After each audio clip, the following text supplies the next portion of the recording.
My name is Nathaniel Cray, and 2 weeks ago I took a job as the night keeper of the Westcott Point Lighthouse, perched on a jagged cliff along the wind-beaten coast of Maine. I didn't take the job out of passion. I wasn't drawn by some romantic notion of solitude and sea spray. The truth is simpler. I needed a place to disappear, somewhere the world wouldn't follow. This lighthouse, with its flaking white paint and eye that never blinked, offered just that. Westcott Point had stood against the Atlantic for nearly 120 years. Built in the late 1800s, it survived hurricanes, shipwrecks, even a minor fire back in '43. The locals call it cursed. The sea don't like anything staring back at her, the old dockhand had muttered as he helped me ferry my bags across. I laughed it off then. I don't laugh much anymore. The station came with a living quarter attached, a cramped 2-bedroom unit with peeling wallpaper, dusty floors, and the scent of mildew buried deep in its wooden bones. I didn't mind. It was quiet, empty, exactly what I wanted. But my first night brought the list. It was taped to the refrigerator door, a faded piece of paper, yellow at the edges with thick typewritten rules.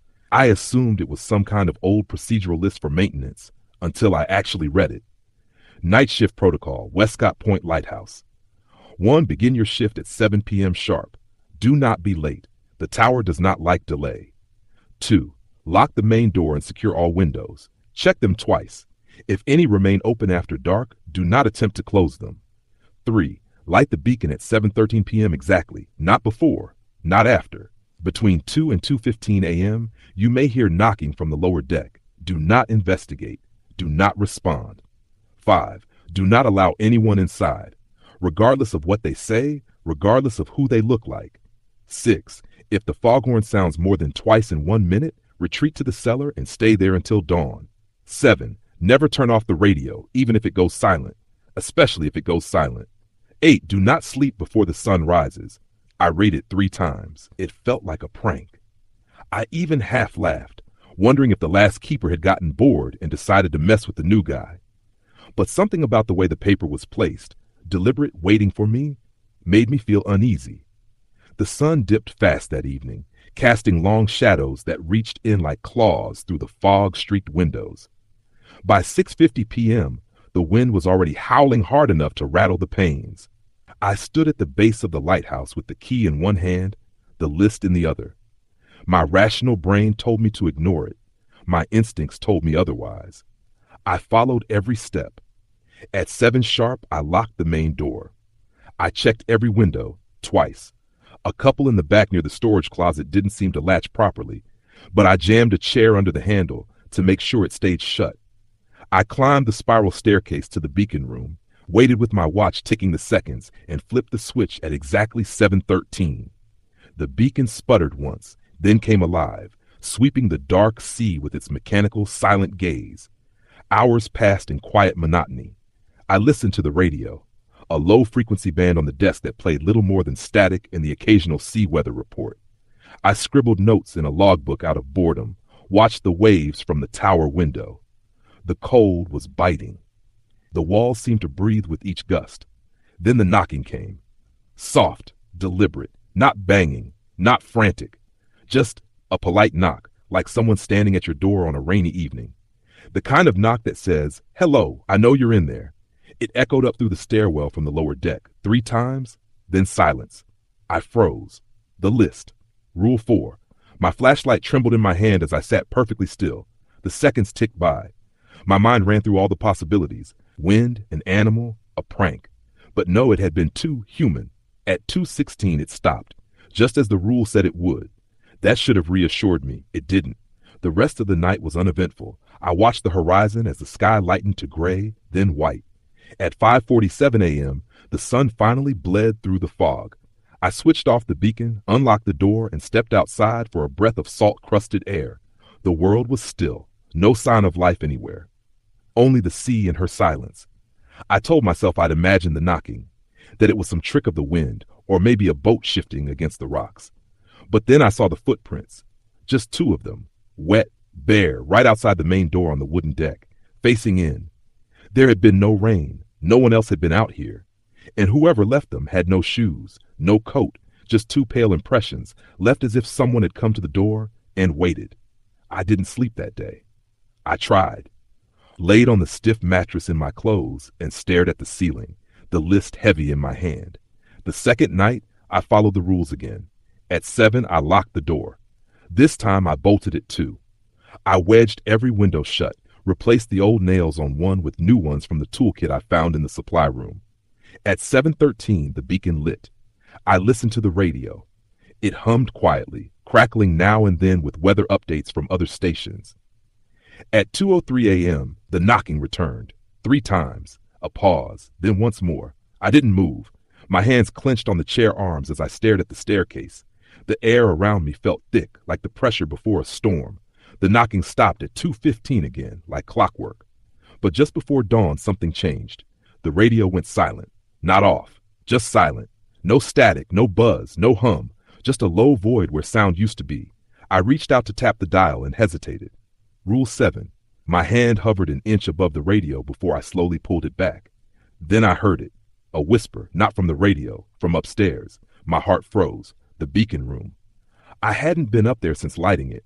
The spiral stairs creaked under my feet as I stood listening. Another whisper, low, raspy, my name. Not shouted, just breathed. Nathaniel. I ran. I grabbed the cellar key and bolted through the hallway to the trapdoor, flinging it open and slamming it behind me. The cellar was damp, filled with the smell of salt and rust and old oil cans. I stayed there until sunrise, rocking slightly, listening to the silence above. When I emerged, the tower was empty. The radio buzzed softly again, as if nothing had happened, but the beacon was still on. I had never turned it off, and taped to the inside of the cellar door was another note, a new rule. 9. If you hear your name from the tower, do not go upstairs. It is not your voice. I didn't write that note. I don't know who did. But the handwriting was not the same as the typed rules. It was scrawled in pencil, uneven, desperate. I burned it. Tonight will be my 3rd night here. The door is locked. The windows are sealed. The beacon will light at 7:13. But now I know something I didn't before. Someone or something else is here, and it knows my name. I didn't want to go back up that spiral staircase. I didn't want to hear my name whispered from the rafters again, but I had no choice. It was the job, and in a strange, inexplicable way, I understood that to abandon the duties, even for a night, was to invite something worse, something that might not wait till I fell asleep. The 3rd night began like the others. I followed the list, word for word. The ritual brought a strange sense of control, as though by respecting the rules, I could keep the madness just outside the door. By 7:13, the beacon was shining. The fog was thick, rolling in from the Atlantic like a living thing. I could barely see the water from the tower window. I stood and stared out, listening to the rhythmic hum of the rotating light, trying to stay grounded. That's when I noticed the figure. At first, I thought it was a shadow, one of those tricks of the eye when you're tired and staring too long into nothing. But the shape didn't disappear. It stood on the edge of the cliff, right where the land met the jagged rock below. Unmoving, no coat, no hat, just the faint outline of a man. I blinked, rubbed my eyes. When I looked again, he was gone. I spent the next hour pacing. I told myself the mind plays tricks under the strain of isolation, that it was nothing. But when I went to check the tower log, an old leather-bound book where previous keepers had scrawled notes, I found something that shattered my sense of comfort. An entry from 1996, nearly 30 years ago.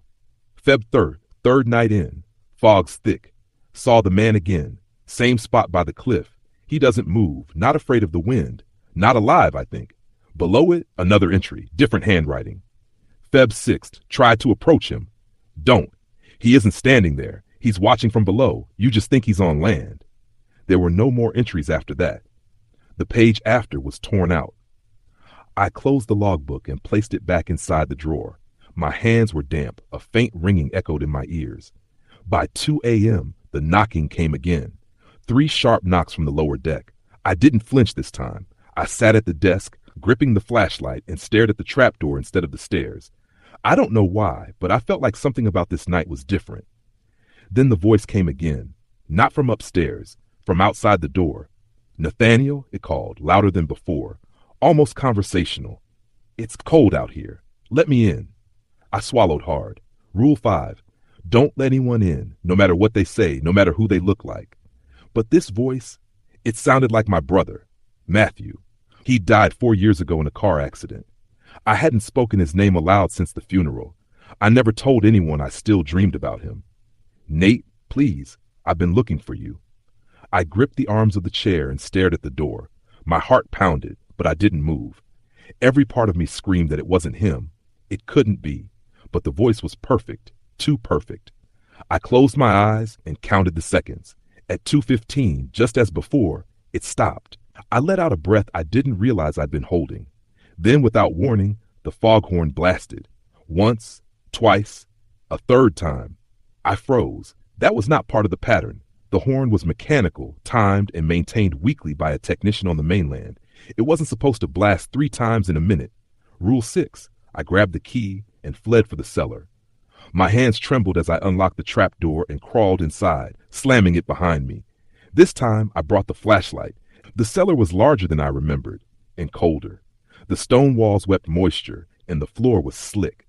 I huddled between 2 barrels of lamp oil and kept the light aimed at the stairs above. That's when I noticed the writing. Not on paper, on the walls. Long scratch marks, hundreds of them, etched deep into the stone. Some were just tallies, like someone marking the days. Others were words. Help, it's still here. Don't trust the light. The oldest ones were barely legible, smoothed by time and moisture. But the most recent were clear, carved recently, deep like someone had written them in desperation. A sound echoed from behind the wall, like footsteps. No, not footsteps, something dragging. I backed up against the far side of the room, shining my flashlight across every crevice, heart racing like a trapped animal.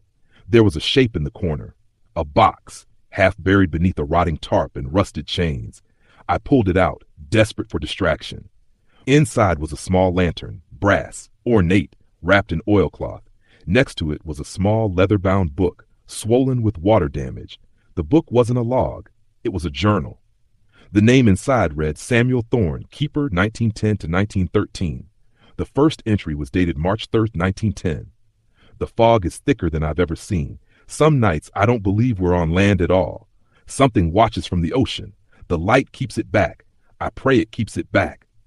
Another entry, dated May 7th. The rules were here when I arrived. I added more. The rules don't make sense, but they work. Until they don't. And another. If the voice knows your name, it's too late. The final page was smeared in blood. It wears the face of my wife now. She died last winter. I buried her myself. But tonight she knocked on the door and begged to come inside. I almost opened it.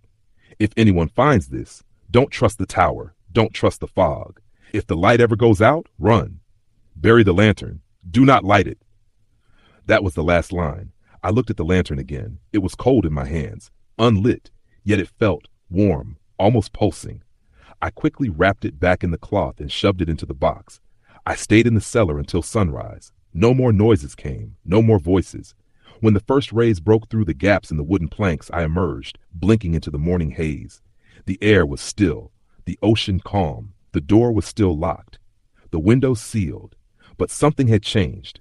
On the floor of the main room, scrawled in wet footprints, were the words, "Let me in."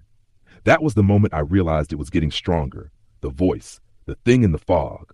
Whatever it was, it had patience. It had intelligence. And now it had a name. The fourth night began under a blood-red sky. That's not poetic exaggeration.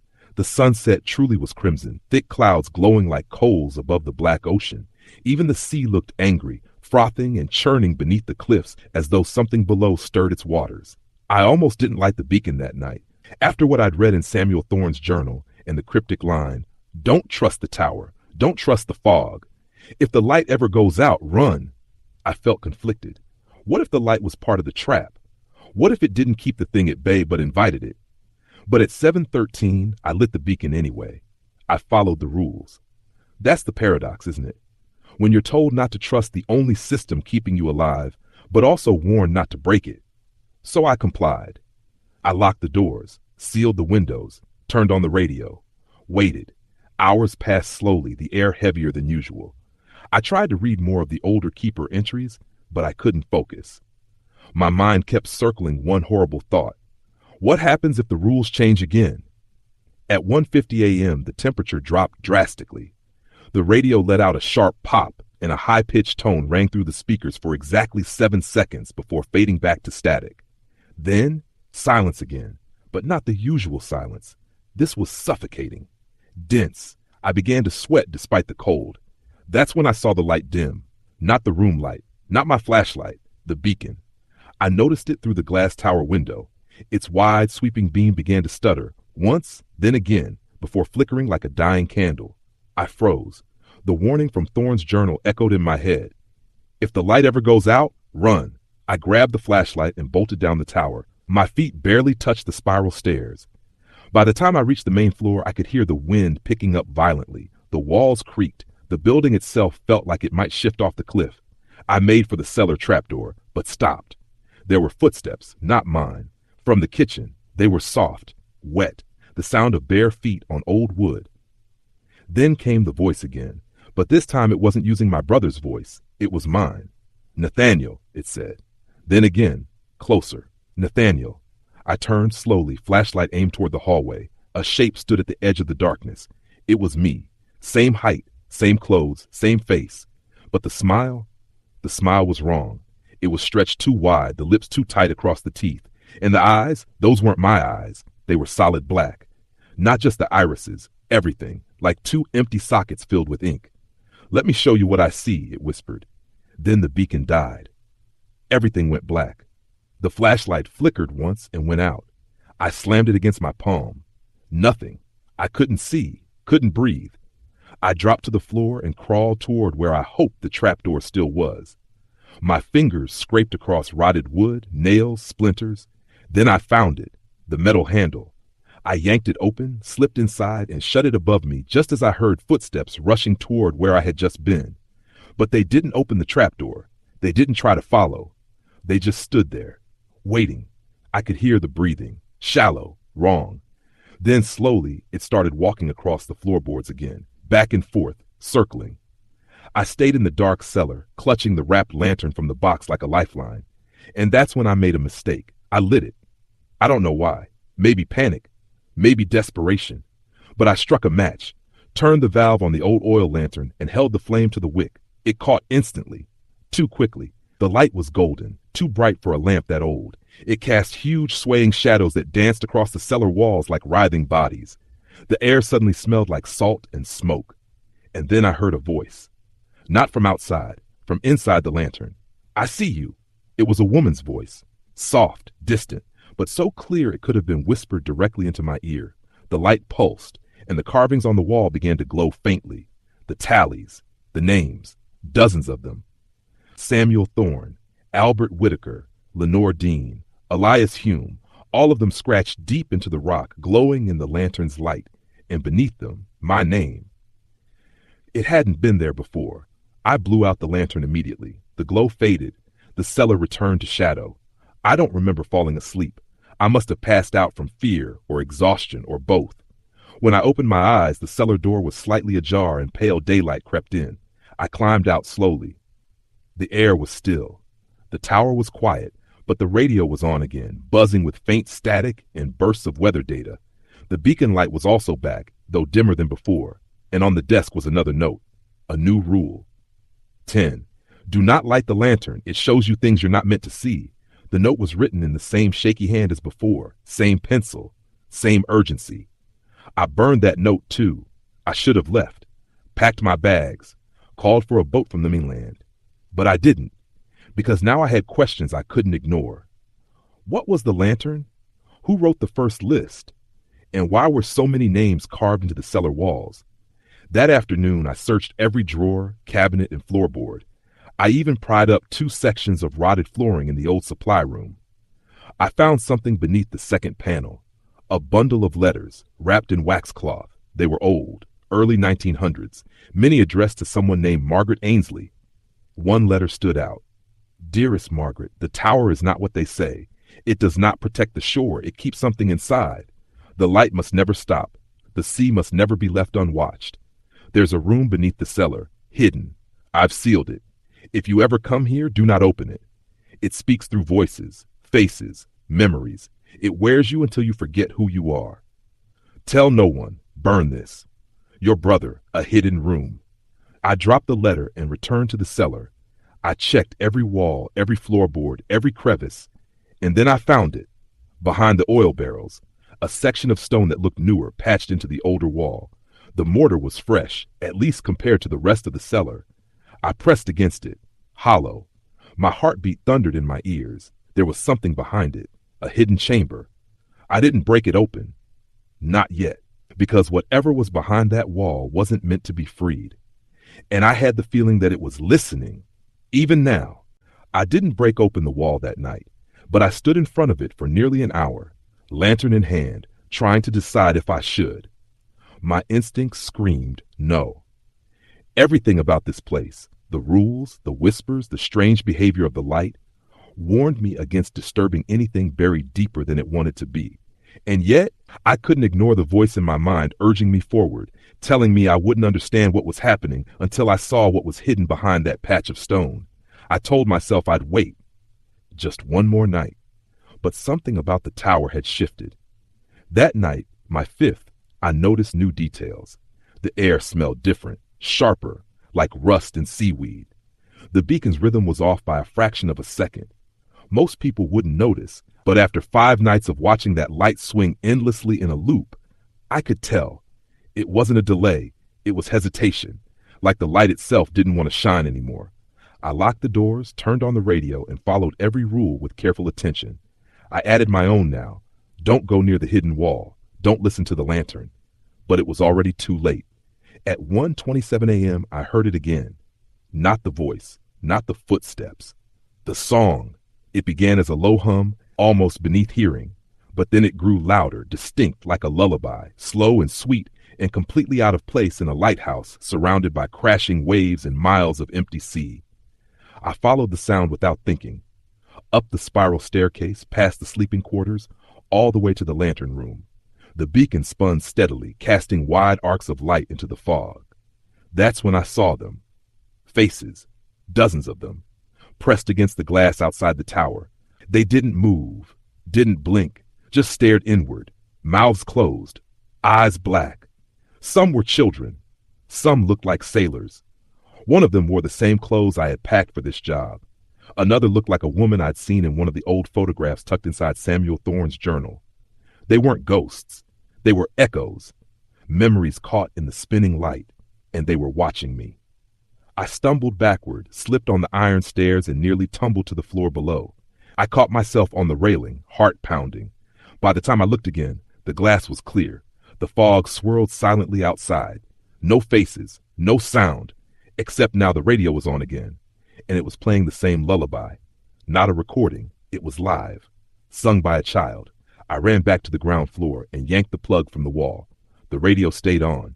The voice was growing clearer, lyrics forming. Sleep now, little light, the sea will keep you tight. The power wasn't coming from the tower. It was coming from beneath. I grabbed my tools, a crowbar, a hammer, and I returned to the cellar. The stone patch in the wall looked almost eager to be removed.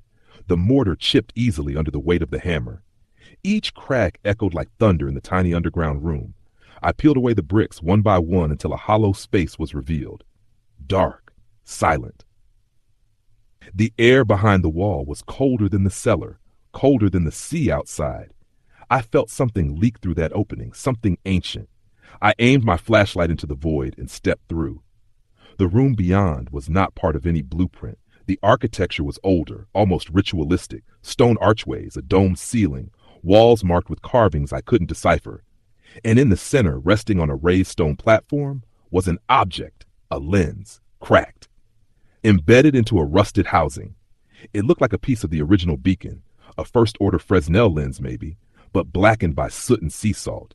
Runes circled the edges, so faint they only shimmered when I tilted my light just right. And surrounding the platform were bones. Hundreds of them, animal, human. Some fresh, others reduced to dust. Then I saw the writing etched into the stone behind the lens, half obscured by mildew. This is where the light first fell. This is where it learned to remember. My throat went dry. That wasn't a message. It was a warning. Suddenly a low groan echoed through the room, deep guttural, vibrating through the floor itself. And then the lantern in my hand lit on its own. The wick caught with no match. The flame danced violently, and the whispers returned. Not voices anymore. Names, spoken one after another, dozens of them, hundreds.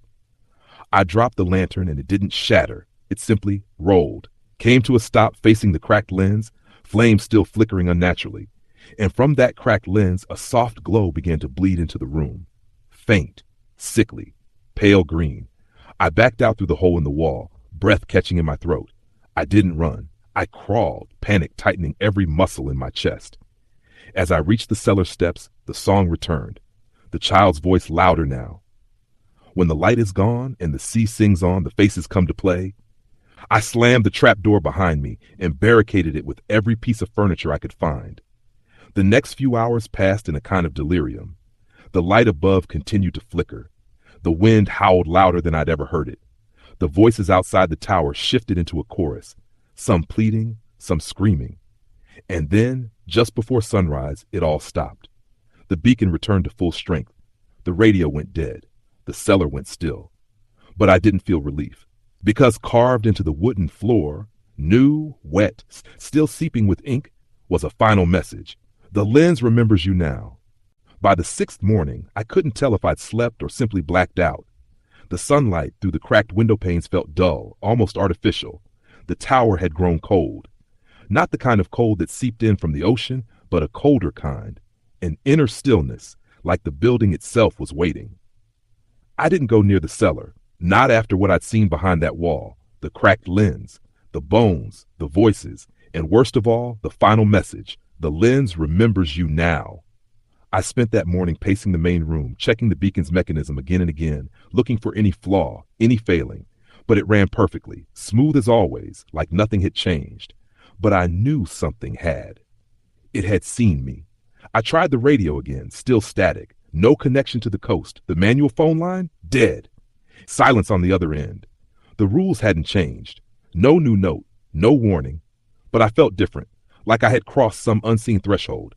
There was no going back. And whatever watched from the fog, it knew it too. Around noon, I ventured outside. I hadn't stepped beyond the threshold in days. The path was lined with thick fog. It rolled over the cliffs like smoke. The sky was a lifeless gray, and the ocean barely made a sound. That's when I noticed it. The boat! Far below the cliffs, just beyond the rocks, it hadn't been there before. A small rowboat, ancient-looking, covered in seaweed. It bobbed slowly against the shore. I couldn't see a figure, but there was something wrong with the way it moved. It didn't follow the tide. It didn't drift. It waited, the same way the fog waited, the same way the cellar waited. I turned back toward the tower, and I saw the figure, standing halfway up the spiral stairwell inside the lighthouse, visible through the thin tower windows, was me again, or what looked like me. Same stance, same posture, same jacket I wore my first day on the island. Only this time, it was holding something. The lantern, lit, I rushed inside. My own footsteps echoed up the tower, but when I reached the top, no one was there. The lantern sat in the corner of the lantern room, flame extinguished. Still warm to the touch, I looked outside. The rowboat was gone. That night, I didn't light the beacon at 7:13. I hesitated, stood at the switch for 20 minutes, my hand trembling. If the light drew them in, maybe it was time to break the chain. Maybe someone had to, but the rules had been followed for decades, maybe centuries. Every keeper who lived in this lighthouse had obeyed, for a reason. So I lit the beacon. The moment it activated, the fog outside shifted. I swear I saw something move through it. Tall, skeletal, limping across the shore like it had no bones in the right places. The rules don't say anything about what happens when the light is off, but something told me that's what it wants. Darkness. I didn't sleep. At exactly 2 a.m., I heard the voice again, this time not outside, not on the radio, inside my room. I awoke to the sound of someone humming, a soft, broken melody. That same lullaby. I reached for my flashlight, but it wouldn't turn on. I didn't move, just lay there, eyes wide open in the dark. The humming stopped, and a whisper slid into the air beside me. She's almost here. The mattress shifted. Something unseen pressed down next to me. I turned sharply, expecting to see the copy again, but there was nothing, just cold, deep cold. I fled into the hallway. The tower groaned with each step. The spiral staircase was slick with salt, as though the ocean had climbed up in the night. When I made it to the main floor, the radio was on. And this time, there was no static. There was a woman speaking. Not to me, to someone else. Like a conversation had been going for hours, and I just tuned in. They never remember at first, but they always look. And once the light touches them, it never lets go. Then silence. Then her voice again, this time clear and direct. "Come back to the chamber, Nathaniel. She wants to show you." I unplugged the radio. It kept playing. I smashed it with a chair. Still, her voice echoed out of its shattered speaker. "You've already opened the door." By dawn, I couldn't take it anymore. I returned to the cellar. The wall I had broken through was repaired. Bricks I had pulled out now relaid, perfectly mortared, smooth, like it had never been disturbed. But the cellar was colder than ever. Something was on the other side. And this time, it wasn't waiting for me to open the door. It was coming out. That's when I remembered something from Samuel Thorne's journal. A page I had skimmed days ago. A phrase I hadn't understood then. The lens leaks memories into the fog. It uses what we forget to become real again. I tore back through the journal, found the page, read the full passage. They don't come from the sea. They come from the tower, from the light. The first lens saw something it shouldn't, like a ship that never was, a face too old to be born, and it broke. Now it shows us pieces of it, dreams, doubles, whispers, until we can't remember who we were, until we become part of the fog. Burn the lens or bury it, but do not stare into it. Do not remember what it remembers. I dropped the journal because now I understood. The lens doesn't just show light, it stores it, holds it, memories, echoes, people. And it had remembered me. That's why the copy was getting stronger, why the lullaby was following me even into my dreams. The lens had seen me when I went into that hidden chamber, and now it was projecting versions of me into the world, trying to overwrite me, to replace me. I rushed back up the tower. My reflection in the glass of the lantern room flickered, and for a moment, it didn't blink when I did. I backed away. It was too late. I'd already started to forget things. Little things at first, where I'd set my boots, what day it was, but now it was worse. I couldn't remember what my mother's face looked like, or my childhood home. Even my voice had started to feel strange in my own throat. The lens was stripping me down, preparing to replace me. I had one last option: destroy the chamber, destroy the lens, even if it meant bringing the whole tower down. That night, I packed fuel, rope, and my few remaining matches. I didn't write a note, didn't leave instructions, because the rules were broken.